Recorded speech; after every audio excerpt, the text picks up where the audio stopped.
We're husband and wife and business partners who aren't afraid to live life on the edge. I'm Ryan. And I'm Juliana. From success and wellness to candid conversations on travel, food, and culture, we're here for it all. All right, here we go. All right, so welcome back on the Edge. I'm super excited for this episode. I'm very excited to have Dr. William Li with us today. Dr. William Li is a physician, scientist, the president and medical director of the Angiogenesis Foundation, and the New York Times bestselling author of Eat to Beat Disease and Eat to Beat Your Diet. Dr. Li, I am super excited to have you with us today. For about, I think 2 years ago, started getting more and more into following you and the whole idea of healing yourself through diet. I had my own sort of like gut issues and autoimmune issues that following you and watching you and listening to you and some of your advice with diet and everything really helped me out. So having you here today is super exciting for me. Yes, well, welcome. Thank you very much. Yeah, no, it's a real pleasure to be on, and I'm glad that you've been able to make progress. It's great. We got your book a couple years ago now, Eat to Beat Disease, which is right here. Fantastic, phenomenal, so many easily applicable points for ways that people can incorporate the most beneficial, most healthy, most potent, different types of fruit, vegetables, and just other foods that can really benefit our health. So we love this book. We know you have your other book, Eat to Beat Your Diet, which is also great and very interesting. But I think today's conversation is going to be more centered around a lot of the stuff in Eat to Beat Disease. Yeah.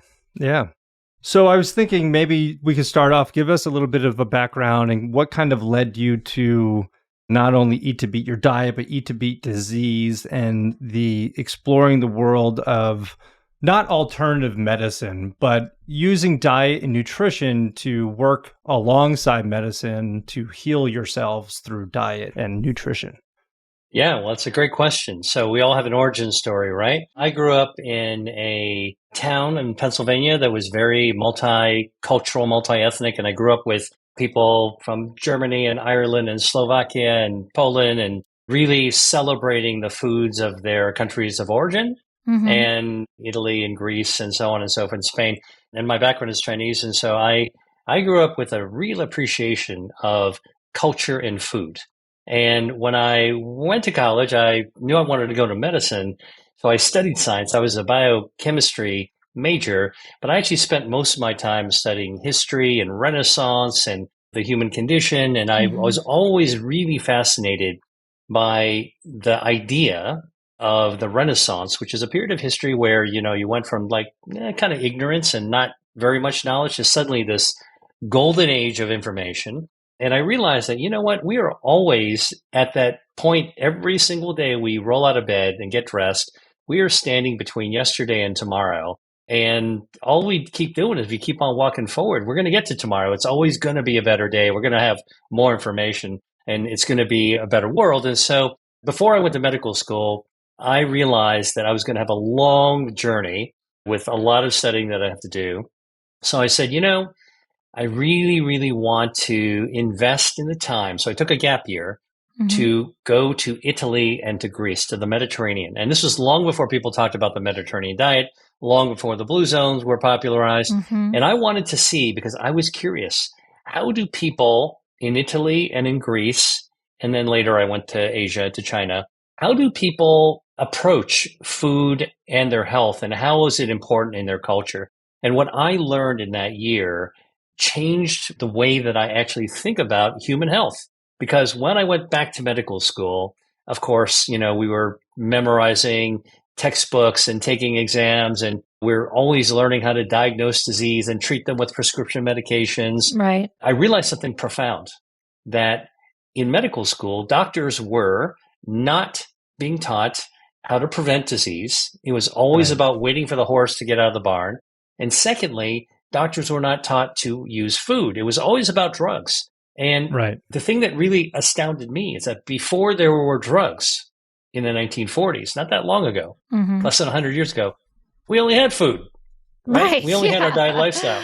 So what the heck happened? And so I could never forget my experiences and my conversations and my hands-on learning how to cook in Italy and in Greece and later in Asia about how healthy ingredients are the most natural way to think about lighting up our health and healing. And yeah, medicines are amazing and life-saving, but you can't forget those tools in a toolbox. So that's what set me on this journey. I realized something I wasn't taught that I knew about. And by the way, even though for tens of thousands of years, humans have had food as medicine, literally, right? The one thing that they didn't have way back in the Stone Age is they didn't have the science that we have today. Now, I'm a scientist. So I'm a vascular biologist. I run the Angiogenesis Foundation. Like, I'm all about blood vessels. By the way, blood vessels, 60,000 mile channel of highways and byways through your body. And so for me, I was like, okay, we're going to study food. Let's get right down to it and figure out, let's apply the latest science to understand what Mother Nature gave us. And it's not just about the food, it's about how our body responds to what we put inside it. That's fascinating. And what year was this, just for perspective, that you were in Italy and Greece and really had this this was in the late 1980s. Okay. Oh, wow. So I've been at this a long time. And I can tell you this has been a career-long passion for me because the science has gotten only more and more sophisticated. Right. Yeah, and I do think there sort of has been this big expose into the average American diet and, the ultra processed foods and seed oils. So in a good way, I found a lot of that stuff is starting to become more and more popular and more mainstream. People like yourselves speaking about nutrition and diet and the effects of the overall body, and not only your body, but also your mind. So you were doing that in the late 80s, early 90s, even before more and more of these ultra processed foods and seed oils and everything. How has that changed the landscape for you and this whole scape of nutrition? Yeah, I mean, let me maybe frame your question in terms of the modern history, okay? Right. Because if you go back even into the middle of the last century, so we're talking about 1950s or so, that's really when the industrialization of food. Yeah. We went from agriculture to factory farming. We went from homemade goods to factory made goods. And you got to realize that after World War II and beyond, this idea of abundance was all the rage. So can we make things widely available as cheap as possible? Right. And then, let's be clever and let's make food in factories as tasty as possible so people really, really want to eat it. What's wrong with cheap, tasty, readily available food? Well, at the time, nothing. Like, that was a miracle, the same miracle that brought us microwaves and TV dinners and, all these other kinds of things that in modern day soda that today, we're really talking 70 years later, we can look back at this and realize the knock-on effect, the telescoping effect of those innovations. You know what? Maybe not as good as we thought. It took us long enough to figure that out. And that's okay. I actually think that now that we know it, we can do something about it. And we don't need to curse the past. There's a lot of things that have happened in the past that we're not happy about. But what do we do in the present? And what do we do, not as a society, but what do we do as individuals? Because I think that's the other thing that has changed that I've seen. We went from a society in which health care was actually thought of healthcare, but actually was disease care, sick care, right? So you're healthy, you don't go to the doctor, you're fine, you feel good until you've got blood in the urine or blood in the stool, or you start hacking up a lung. Now you got to go to the doctor, not for healthcare, but for sick care. All right. And that's been the model. And by the way, you can't do it yourself. You need the doctor to do the x-ray and the bronchoscopy and whatever other scans and write prescriptions at the drugstore. What's happening now, I think, is a unfolding of the true part of health, the health part of healthcare, which is that you go to the doctor for sick care. That's fine. Okay. I'm a doctor. I take care of a lot of sick people with very sophisticated things. And it's good that there are doctors that are trying to do that. But healthcare is what you do for yourself between visits to the doctor's office. So the moment you leave your doctor's office, you're done with the sick care. You're going home. And now you're opening the fridge. You're going to the pantry. All right. You're going to the stovetop. And now your healthcare begins. So I think that this is actually a broadening of our own horizons that's allowing us to actually be more complete in how we look at both food, but also at health at the same time. Yeah, it really is eye-opening. And, I remember even 30 years ago or so having friends whose parents were much more in tune with the organic lifestyle and telling us then, like, don't eat hydrogenated oils and things like that. But, now it's like Ryan was saying, it's come so much more to the forefront. So what do you recommend that people do in today's society? Some tips that you would say for people to just try and make the best decisions in our day-to-day lives to stay on the right path of health?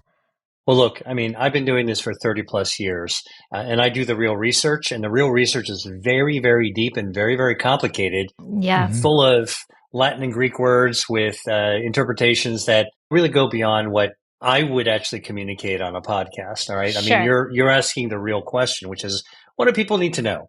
And what I would start by saying is that first, you can love your food to love your health. You can align the deliciousness of food with the desirability of good health. We don't have to do what we used to think, which is that in order to be healthy, you got to deprive yourself. Right. Cut this out, cut that out. You're a bad person if you do this, or you're a bad person if you do that.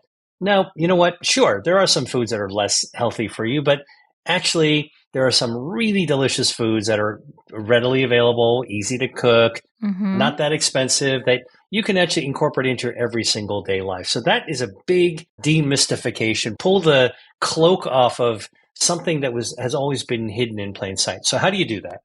Well, actually, whether you go to the grocery store or the farmer's market, doesn't really matter. The first time you go there, you go for the produce first. You look for the colorful red, green, yellow, all the colors, purples. Those are the things that when you walk into a grocery store, the door swings open, you pick up your cart, you roll it right in. Where are you? You are in the produce section. Right. Stay there. Go there first. Okay. And if you realize that what Mother Nature gave us as those produce bounties, okay, fruits, vegetables, legumes, the things that you could find anywhere at any season. Actually, there's always something good for you and many things you can get year round. Those plant-based foods are packed with polyphenols. That is the pharmaceutical with an F, not with a PH. Yes. The pharmaceutical that Mother Nature gave us, that our prescription pads aren't thick enough to be able to write as many prescriptions as one orange or one pear or one head of spinach could possibly give us. And by the way, head of spinach, what do you do with that? Hey, listen, for me, I would put some extra virgin olive oil. I'd chop up some fresh garlic. I would saute that up. I would throw the spinach in after washing it. Yes. I would wilt it. I'd then throw in some toasted pine nuts and maybe some golden raisins into it, put a splash of white wine. I'm telling you, I'll be done in 3 minutes. And now I've actually taken something that might have seemed like rabbit food and I've turned it into a Mediterranean dish. Right? Delicious. I think we had that last night. Literally. We had that last night. With the raisins and pine nuts and everything. Yes. Yeah. Swear. Right. Isn't that great? Yeah. Amazing. Fortunately for us, like Juliana and I and Juliana's family and our kids, we do travel to Italy and Greece quite a bit, and it's become very easily like our favorite food. Yeah. So it's as far as like blue zones or Mediterranean diet, that's our easiest one. That's always our natural default. So we're good. And by the way, people talk about like the Mediterranean diet as this some kind of holy diet. You know, it's not. It's actually very natural. If you are surrounded by healthy, fresh foods and you want to go after the tasty stuff when it's tastiest, and all you got to do is to know the recipes, you can see how easy it is to knock it out. You know, like, listen, you can't blame doctors sometimes for not knowing about nutrition because number one, many doctors don't know how to cook.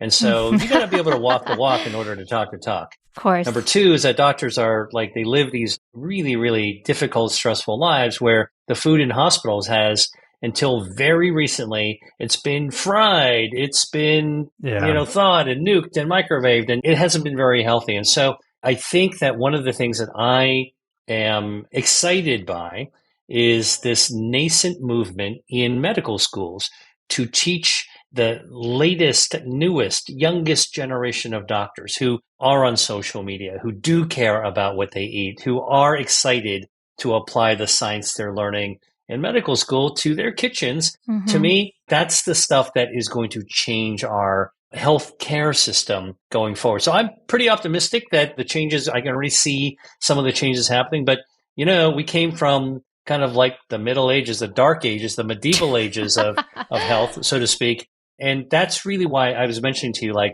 what really excites me and what I feel like every single day is that if you look in the rearview mirror, you see the past. If you look at your feet, you see where we are today. If you look at the windshield, that's where we're going, right? So to drive a car, you need to be able to toggle between all of those views. That makes complete sense. Now, what do you suggest? So let's say somebody in hindsight says, I've been eating like crap. Not me personally, but like if someone said like, I've been eating terribly, I haven't been exercising for, we're talking the last, say 20, 30 years. I know you said you don't want to look too much in hindsight, but are there any super high antioxidant vegetables or fruits or whatever it may be that you would say, okay, well, this is going to help to repair some of the damage you may have caused in the past. And we're just going to go forward from here. Yeah. Well, listen, the great news is that it's never too late to heal. Right. All right. No matter how old you are. And regardless of what you've done up to present day, if you do a couple of simple things, you can actually begin to repair yourself like literally right away. Like overnight, you'll start to fix yourself. It's wild. How do you do that?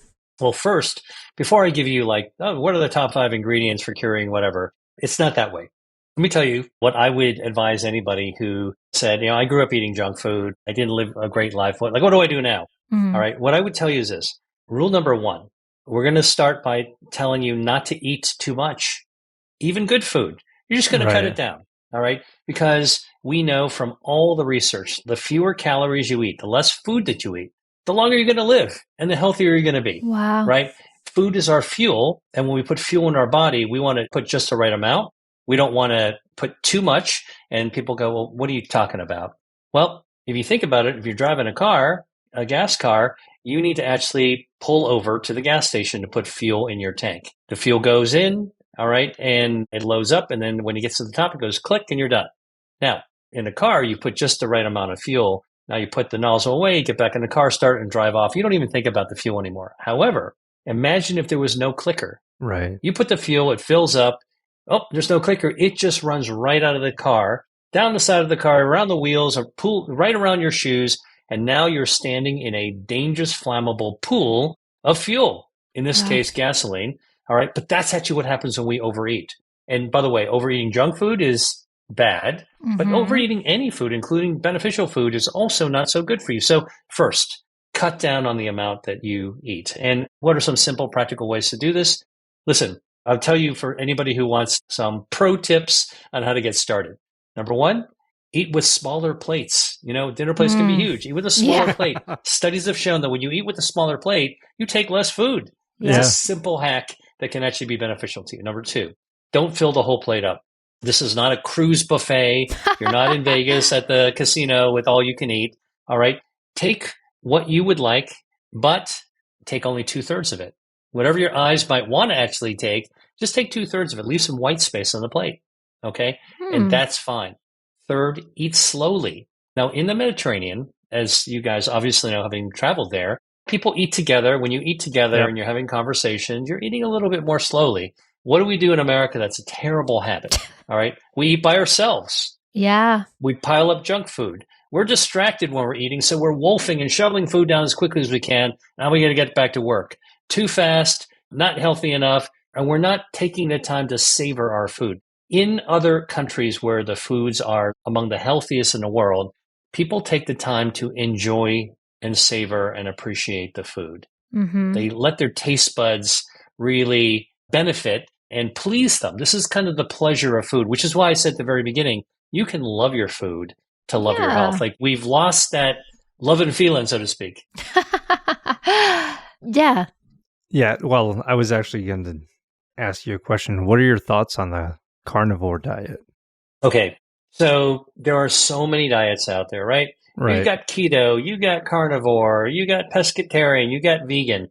All right. And I wrote about this in my second book, Eat to Beat Your Diet, which is not a diet book. It's an anti-diet book. Right. And what I say and what I believe is that there's so many diets out there. They're all created by well-intentioned people that have a theory that if you only did this, for a certain period of time, you're going to get results that whatever that result might be. You might lose weight, you might live longer, you might do whatever the heck it is. All right. But these diets tend to be extreme. Yes. No meats, Yes. no oils, no cooked foods. Yeah. The raw food movement, they are extreme. And here's the deal about human nature. You can do anything extreme for a little while, but you can't sustain it. And so the reality is that any kind of diet, including the carnivore diet or whatever, or vegan diet, actually, it's very, very difficult for people to sustain. You have to actually be super disciplined. All right. You have to make it like your business. I'm going to be doing this. Now, it's true. I know a lot of people for personal, ethical, religious reasons who are vegans and they're doing really well. But you know what? If you go to say keto, you can't do keto for too long. You're going to get sick. Carnivore diet, honestly, if you really listen, I'm not a vegan and I'm not even a vegetarian. I eat mostly plant-based foods, but I eat everything. And diversity is what our body craves, actually. Yeah. Our bodies are designed to have a little bit of this, a little bit of that, not too much of anything. Okay. Definitely not designed for ultra processed foods, although we can handle it. But I think that if you approach a carnivore diet, somebody wants to go on it, I don't have an objection because I know they're not going to be able to stick on it very long. It's going to be too expensive, too hard. You know what I'm saying? Like I try to look at the totality. I try to understand like, what are you trying to accomplish? Do you think you can actually do it? How would you measure your success? What do you call success? And then what would you do afterwards? And I think that that's the key thing is my philosophy is move to a way of healthy eating that you can sustain every day for the rest of your life. And you're going to be healthier and you're going to have more life to live. That's actually the best way to do it. And again, Mediterranean, certain kinds of Asian diets and diversity of foods, mostly plant-based as the core. You can add seafood in it. That's actually been shown to be very beneficial. That's the way to kind of move forward. You can put one step in front of the other and you'll make the journey of your entire life that way. Yeah. And I asked because I actually did that for just under 2 months last year. It was right after July 4th. And I planned it. I said, okay, after July 4th, I'm going to go like strict carnivore. And by carnivore, I did include, we live in Rhode Island, so we have delicious seafood and shellfish and everything. So it did include that. But it was just kind of funny because my wife has been a strict vegetarian since you were 4? 5 years old. Yeah. So it was really funny. And I noticed quite a difference in just how I felt and everything. And it definitely, like I had mentioned before, autoimmune things, skin issues, joint pain, gut issues, like a lot of that went away.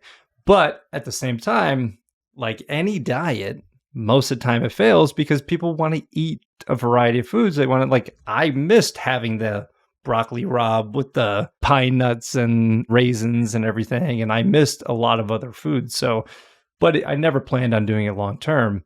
I noticed a change, but I agree, it's not a sustainable way of life because also trying to source good quality meat on a daily basis is exhausting. Yeah. Oh, I'll tell you also, the fact of the matter is that we should explore foods. And so don't eat the same thing all the time. And the nice thing about the vegetarian approach to food or plant-forward, plant-based eating is that there's so many vegetables out there and so many ways to actually prepare the vegetables that you could actually make really delicious food. I'll tell you, like, here's something that most people wouldn't think to combine unless you knew the recipe or you were from the Mediterranean. You can get a lowly can of cannellini beans. All right. Yeah. Middle aisle, supposed to stay out. Nope. Go straight into the middle aisle. Go get the good stuff. And you can go to the produce section and get some chicory. And you can, again, take some olive oil, take some garlic, throw some chili pepper flakes in there, chop up the radicchio, saute it, soften it, put the white beans in there, splash a little bit of vegetarian stock, vegetable stock. Okay. And boom, in 15 minutes, you're going to have like a whole meal in one.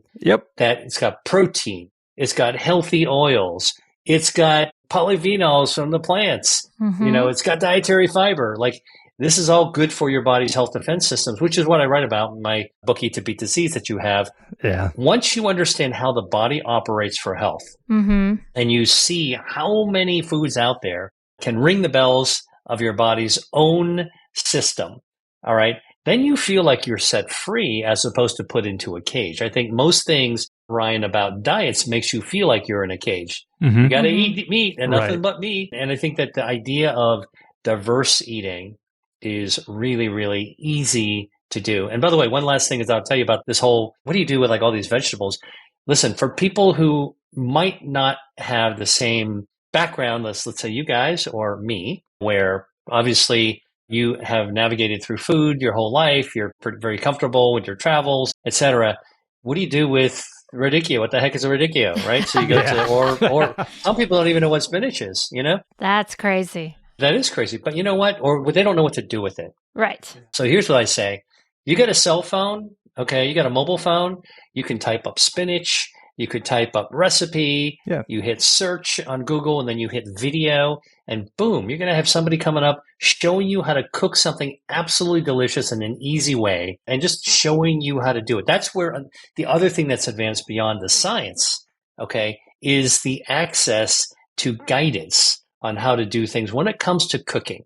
All right. I think we still need a lot of guidance when it comes to applying food as medicine and how to do it in a healthy way. But in terms of like being intimidated by your ingredients, don't be. You can pick up something you haven't seen before, punch it up while you're in the store, while you're still shopping, and watch somebody show you how to do it. And you're like, oh, I think I can do that. I'm going to put that right in my cart. Yeah.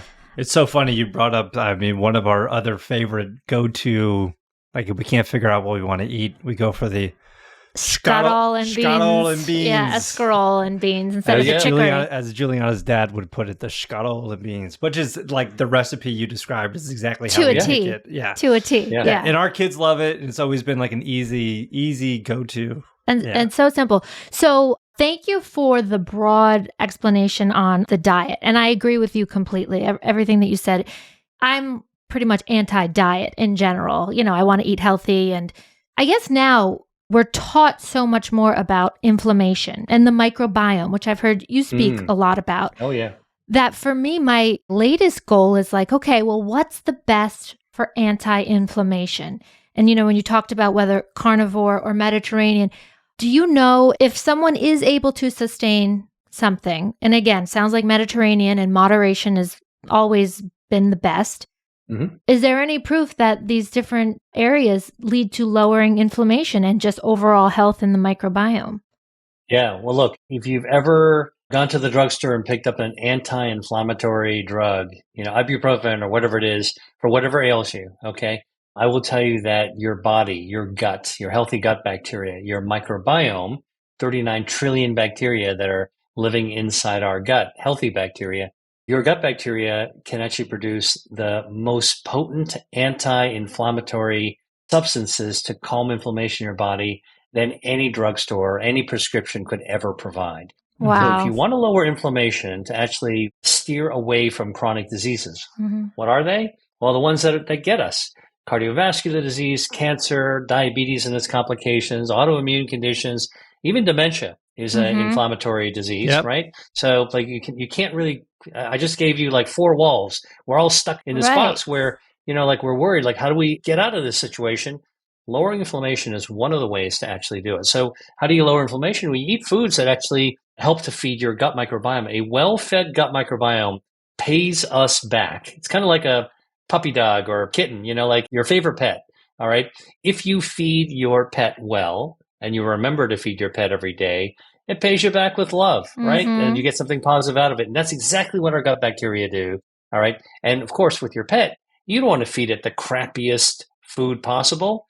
Let me go find that cheapest, most crummy looking, disgusting smelling food possible for my pet dog. You would never do that, right? So you try to do something that's nice and reasonable and affordable. And that's really what healthy eating is. You want to give your gut bacteria healthy, high quality food. Now, what is it? Dietary fiber is bar none the most powerful thing you can do for your gut microbiome. They love the fiber. Where is fiber? In beans, as we talked about, in tree nuts, walnuts, pistachios, almonds, pecans, macadamias, they all have dietary fiber. Obviously, fibrous vegetables do. Broccoli, celery, kale, they all have a lot of dietary fiber. But you know, even soft veggies actually can have it as well. Avocado has fiber. It's packed with dietary fiber. Another soft food that's packed with dietary fiber are mushrooms. The lowly white button mushroom.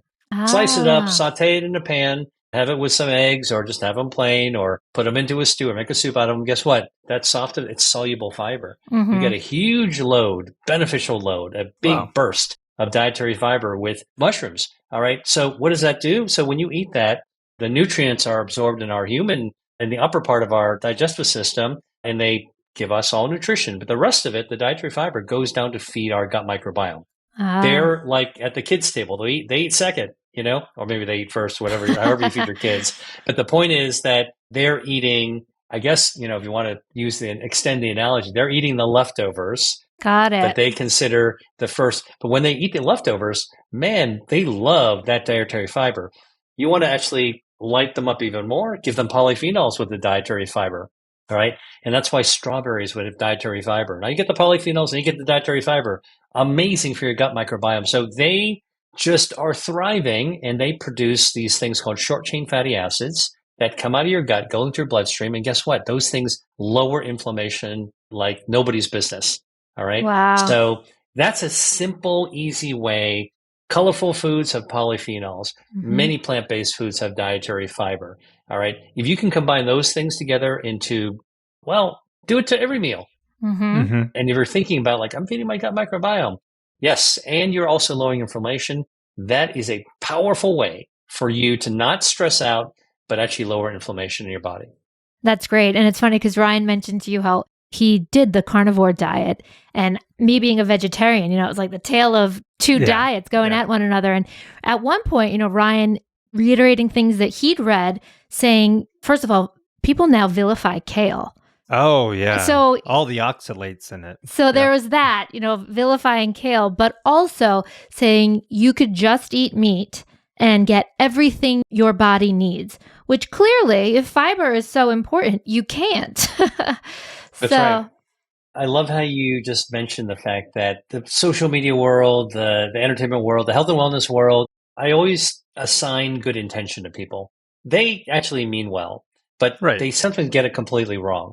The bottom line is that when it comes to food, it becomes almost about the principle of the food. And so then you have to vilify, it's either the devil or the savior, it's going to be one or the other. Right. Which one is it? And then it's this one this week and that one the next week, the same food. It's exhausting. That's what drives people crazy. And that's why in my books, like Eat to Beat Disease, what I write about is, look, don't try to stress yourself out memorizing hand over fist all these long lists of foods. There's more than 200 foods in my book that I list.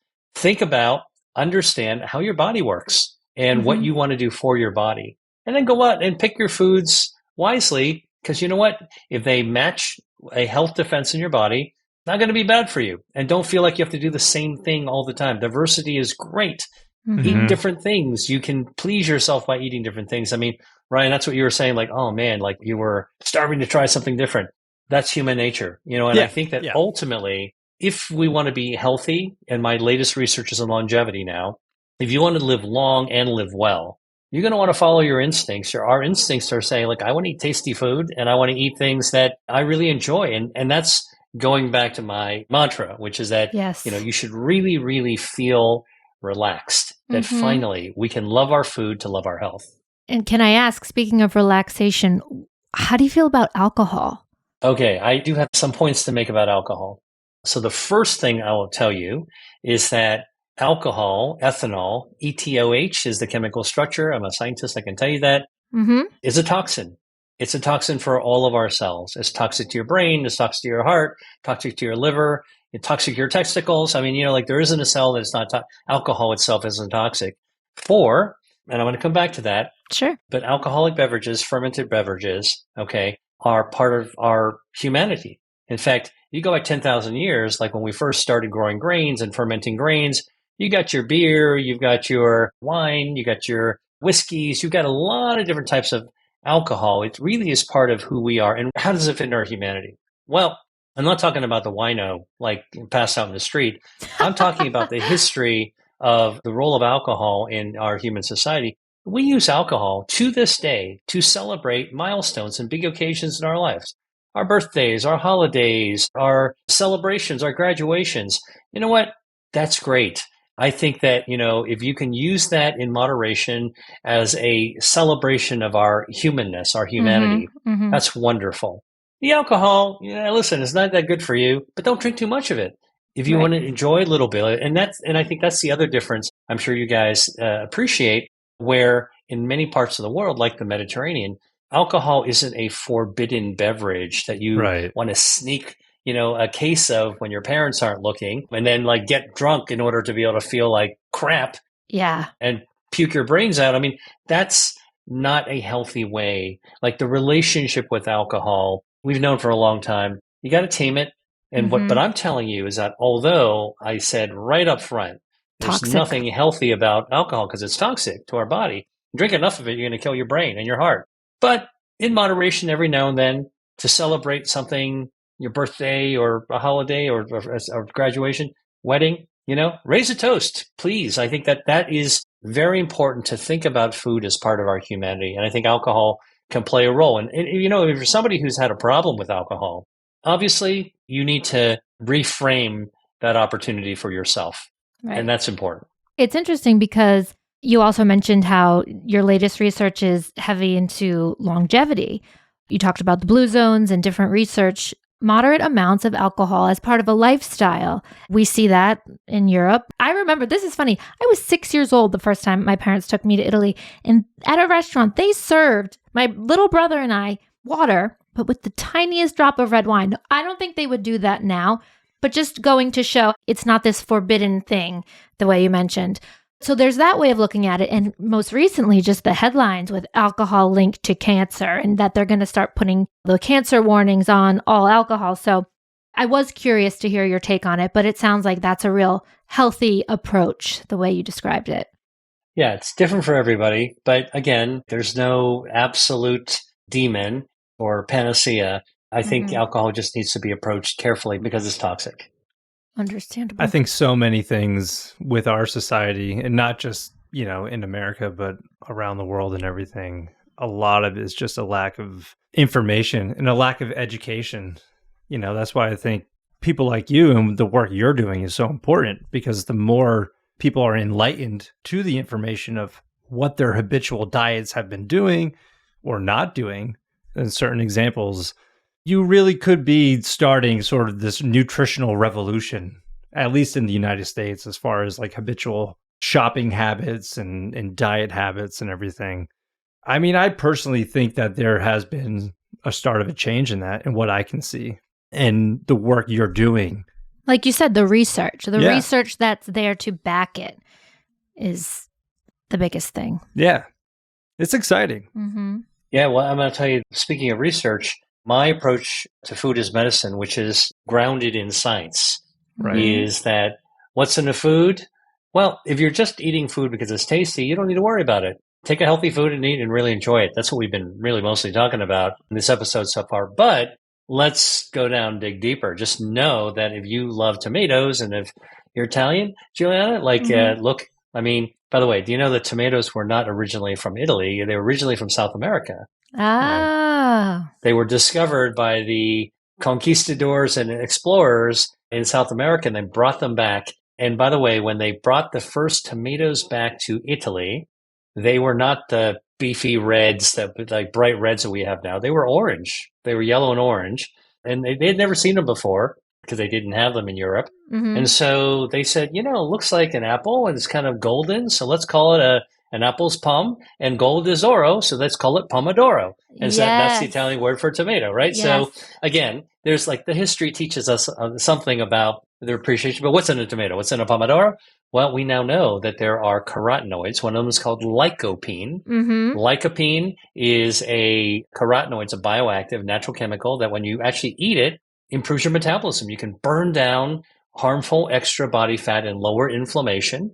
All right. In fact, there was a study in Portugal that showed that young, healthy women who are graduate students, you give them just one ripe tomato to eat a day, an hour before lunch.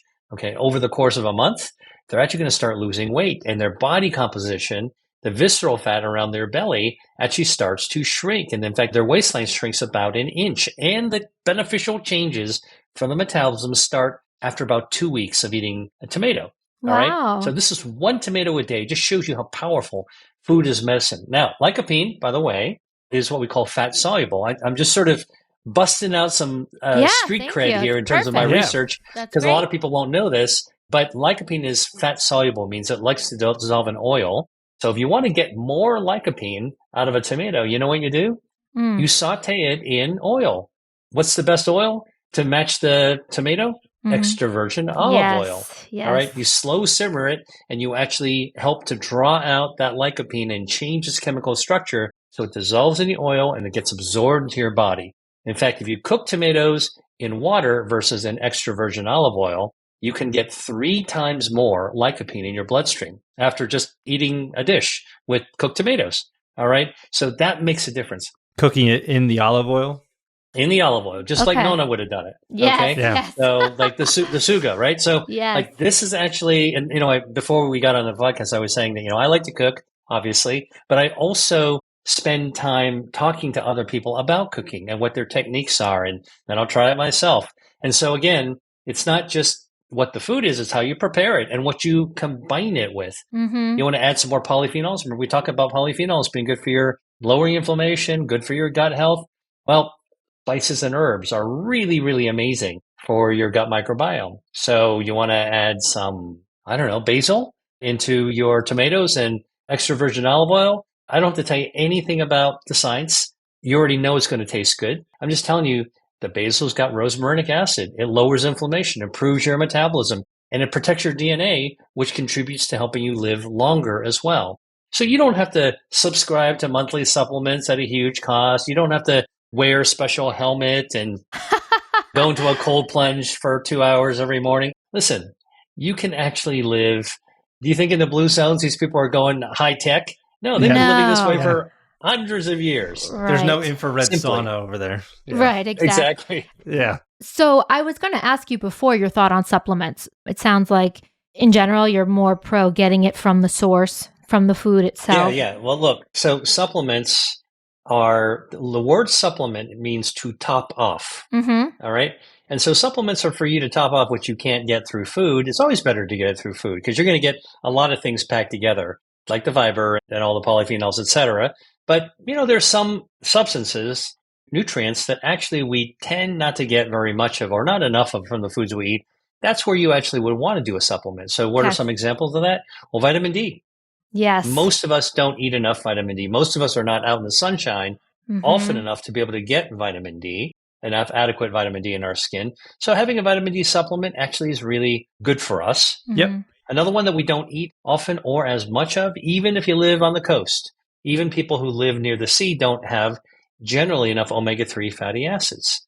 Okay, that's a super healthy fat that in fact lowers inflammation, but it actually helps brain health and lowers the risk of dementia. Wow. All right. So what you do today with your omega-3s, you might have your Rhode Island calamari, or maybe not. Okay. But you're not going to be eating that much of it every single day. Right. All right. But on the other hand, you do take your omega-3 supplements and make sure you are always topping off on what your body needs. Hey, that's going to be helpful to you 5, 10, 20, 30 years down the line. You're going to be thanking yourself for actually doing this. So that's an example. Omega-3s, fatty acids are an example of a supplement that I think is healthy. And then there's a couple of other supplements that I think are, worthy of consideration, and they are probiotics. Now, probiotics are another word for saying healthy bacteria. And again, we've got 39 trillion of them growing in our body. Sometimes we need to top up on our healthy bacteria. So how do you do it? Listen, you can certainly eat fermented foods. But you probably, unless you live in Korea, you're probably not eating kimchi every day. Unless you live in Germany, and even if you are in Germany, you're not eating sauerkraut every day. Okay. But those are some of the fermented foods. And unless you live in Greece, you're probably not having Greek yogurt every morning. I do. All right? Yeah. I do. Oh, you do? Yeah, she does. Yeah. Only for you. Awesome for you. It drives me Very crazy, good. but for some reason, my brain doesn't receive the smell of yogurt. He that doesn't well, like it, but I eat it Interesting. every day. Interesting. Yeah. Okay. Let's have a little conversation about this. Sure. So, Juliana, do you have whole fat yogurt or low fat yogurt? Whole fat, plain Greek, organic. All right. You drew the bow back and you hit the bullseye with the arrow. Exactly. I've been listening to you for a long time. So Well, listen, anybody who's ever had the privilege of actually visiting Greece will Mm-hmm. know that whole Greek fat yogurt is like a staple. It's like their Yes. cereal, Yeah. breakfast Yes. cereal. And what you do is you get a little cup of it, and then they will sprinkle pistachios that are crushed. They'll drizzle some honey on it, maybe cut up some berries and throw it on there. And lickety split, you've got yourself like a really, really great for your gut, full of polyphenols. The yogurt itself has probiotics. But Mm-hmm. listen, most people are not you, Juliana. So the fact of the matter is that some probiotics are really good. And we're doing research to show that there's some probiotics that are exceptional. Okay. And I'm not talking about the product. All right. I'm not shilling a product. I'm not advertising a product. I'm just telling you, as a researcher, the facts check. Okay. So one amazing bacteria that's been discovered, and it was only discovered as a bacteria in the 1990s, so not that long ago, is a bacteria called Akkermansia, Akkermansia, Akkermansia. All right. Akkermansia is normally found in the gut, but it's very sensitive to antibiotics. You can wipe out your Akkermansia very fast. You got to build it back up. Yes. So you want to build up your Akkermansia. You can eat foods to do it. Now, why would you need to build up your Akkermansia? Because Akkermansia actually helps to prop up your immune system. You want to be more resistant to bacteria and viruses, infections. And by the way, your immune system also fights cancer. So if you're a cancer patient and you're on immunotherapy, which is one of the most latest forms of cancer therapy out there, you want that therapy to work for you. Researchers have found you need that Akkermansia. Okay. And you can't eat it in a food. You got to grow it with pomegranate juice or cranberry juice or Chinese black vinegar, or even chili peppers will actually grow Akkermansia. There's a bunch of things that'll grow Akkermansia. But listen, you want to cut to the chase. Yes. You can take Akkermansia probiotics. All right. Okay. Another one is called Lactobacillus reuteri. Lactobacillus reuteri, amazing bacteria. Normally lives in the gut, used to be present in everyone. After the antibiotic revolution in the 1940s, now it's a little bit iffy if you're going to actually have it. It's hard to know if you have it. But originally, this bacteria in the gut served huge functions. It lowered inflammation. It improved insulin sensitivity for better metabolism. It actually text messages your brain to release social hormones like oxytocin. That's the hormone that your brain releases when you see a friend at the airport in the arrival section. Oh my God, I haven't seen in a long time. You run up and you give them a big hug, right? You feel good, all right? It's the same hormone that your brain releases when you have a kiss. Not grandma's peck in the cheek, but a good, deep French kiss. That's the thing that floods out of your brain, oxytocin. Lactobacillus reuteri actually helps your brain produce that, all right? So where do you get Lactobacillus reuteri in food? There are foods that have it, foods that you probably shouldn't eat too much of, though you can eat a little bit of it. Sourdough bread, Lactobacillus reuteri, okay? That's a starter. That's what makes the lactic acid from Lactobacillus reuteri is what makes sourdough tangy that we all love. Lactobacillus reuteri, the same bacteria, is the starter bacteria in Parmigiano Reggiano cheese from Italy, the big orange blocks. Delicious. Eat right? a lot of that too. Yeah. Well, but you got to be careful about eating too much of it, right? Because it's got saturated fat, it's very salty, but putting a little bit on that tomato sauce and that pasta, with the lycopene and, the polyphenols in olive oil, okay, maybe not so bad for you, right? You see these traditional cultures have figured this kind of stuff out, but you're probably not getting enough Lactobacillus reuteri, so you can pop a supplement with it. There is a supplement that I take, for example, and I'm not advertising any product, but I get a chewable Lactobacillus reuteri after I brush my teeth when I'm getting ready for bed. I'll pop 2 or 3 of these, I'll chew them up, and I'll swish it around, and I'll swallow it because obviously I want it through my gut. But chewing it up, what does it do? Turns out that Lactobacillus reuteri kills the bacteria that causes cavities. Wow. And I haven't had a cavity in 10 years since I started doing this. That's great. Okay. Yeah. So how great is that? So again, these are these little health tips that we're beginning to realize are really practical. And so we were just talking about supplements. I'm not against supplements. I think you should get what you can from your food, but there's some examples where you could top off. That's so helpful. And would you recommend that people get their levels checked? For example, the Akkermansia levels or the different kind of, for instance, like a functional health type panel. Do you recommend that, or is that like too much? Yeah, well, listen. No. Well, listen, you're asking a great question. I do think that the latest wave of medicine, I'm not calling it a trend, because it's really a wave, an evolution of medicine, is to Mhm. actually broaden the tests that we're doing when we're examining healthy people. Okay. And by having tests for your microbiome and your inflammatory markers and your apo(a) and all this other kind of stuff and your CRP, your C-reactive protein, you know what? Those are not in the standard playbook of traditional medicine, but they're also not alternative medicine. They're functional medicine because they're just additional things that we realize could be important. So for anybody who is so inclined to learn more about themselves, even if, listen, certainly if you're a biohacker, you want to know that. But even if you're not a biohacker and you're just like, you know what, every now and then I want to get my checkup and I want to know as much as I can about myself because I don't want to take any chances. Yeah. That's where these functional medicine tests can be so beneficial.